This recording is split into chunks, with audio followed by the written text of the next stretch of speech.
So this is the BMW M5 CS. Now I just drove this about 100 miles home from where I pick up the cars near BMW North American headquarters. And I've just gotten it back.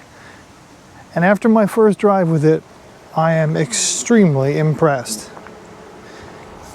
It is probably one of the best driving BMWs on sale, if not the best driving one. You can hear it still cooling down from my first drive. One bug splatter, but there will be many, many more, I presume. And at first glance, it actually doesn't look much different than a standard M5. But when you take a closer look and you have the killer gold wheels, there, gigantic red brake calipers, which I always love on a BMW because it's not something that you see in a lot of BMWs. It's only a more recent BMW thing and I really like it. You also notice the bronze trim here, the hood vents there, which I will show you in more detail in a little bit. You have the carbon fiber lower lip down there. And look at how big these air intakes are for the coolers that are in there. Some bugs met an unfortunate end in there as well. Huge grills. The vents are open right now. You can see how big they are. And they are designed to bring a ton of air into this monster engine. I will get to that engine in a moment. You have some more bronze trim here where it says M5 CS. Otherwise the vent is actually, my finger goes all the way in there. That might be a functional vent. You can't really see, so I don't really know. But my finger went all the way through, so it might be functional. Carbon fiber mirror caps, carbon fiber roof. Very cool. Carbon fiber wing, or a little spoiler right there. You have carbon fiber diffuser, quad tail pipes, which look really good. So there are a few things that just look a little bit sportier than your standard M5. It's not super shouty or in your face, but you can definitely tell that there is something extra about this car. The gray paint is cool. I would have preferred the green, but otherwise it is very cool. Now let's step inside where I think this is actually the best part of the cabin. So you have these awesome seats. Now they look pretty much the same as the sports seats you get in an M3 or an M4. However, you get a little Nürburgring logo in there. It's subtle, but it's pretty cool. And the material feels a little bit better. Maybe that's just me being a little bit crazy, but I think they feel a little bit nicer. The leather is really lovely. You have some Alcantara here and Alcantara here. Contrasting red stitching, red leather, all very nice. You still have the little Torx bolts under there so you can take the headrest out if you want to wear a helmet while on track. Pretty cool. You also get this killer Alcantara wrapped steering wheel. Now this is the best BMW steering wheel I've felt in a while.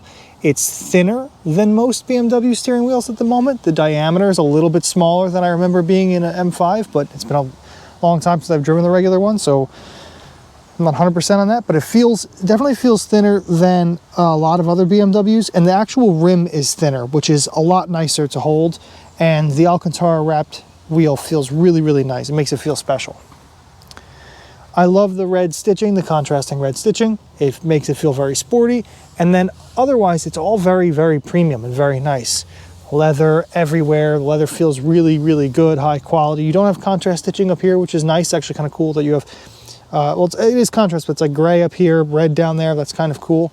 Nice carbon fiber trim. Now, if we step inside, let me get in these sports seats here. It's very typical, familiar M5. You have the little CS badge right there, which is pretty cool.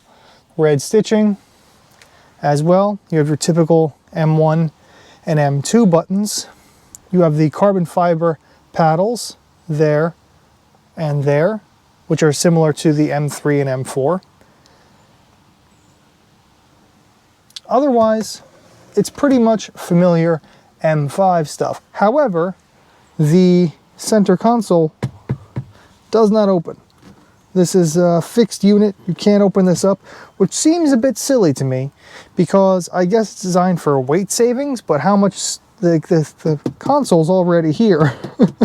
I mean, it's usually just an empty cubby hole that can't take up that much space. Do they mean that it takes the hinge? It takes up too much weight?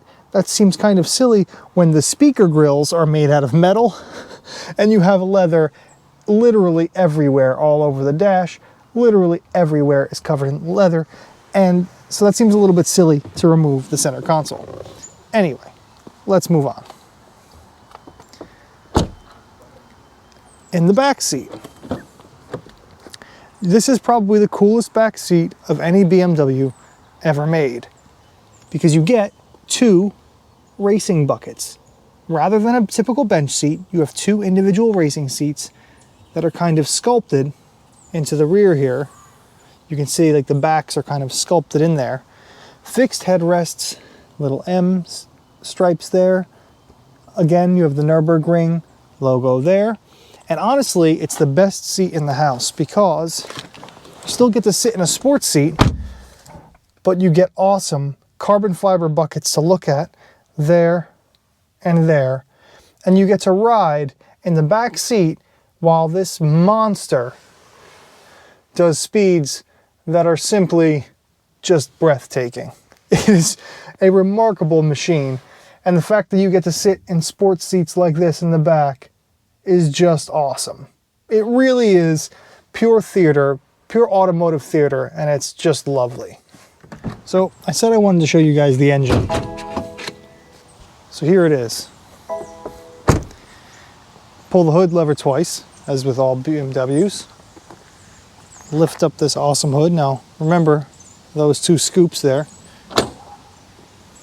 Lift up the awesome carbon fiber hood, which feels very light. I mean, I know it's on gas struts, but still, it feels extremely light for a hood. And you can see the carbon weave, which is awesome. It's very hot because I just drove it.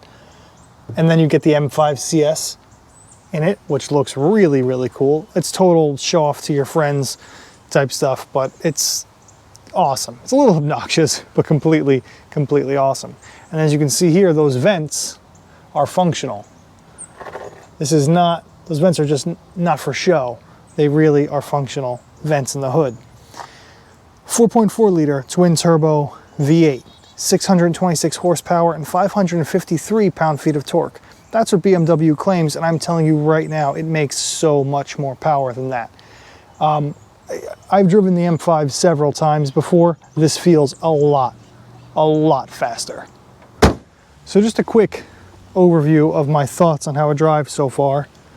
The M5 CS is ridiculously, obnoxiously fast.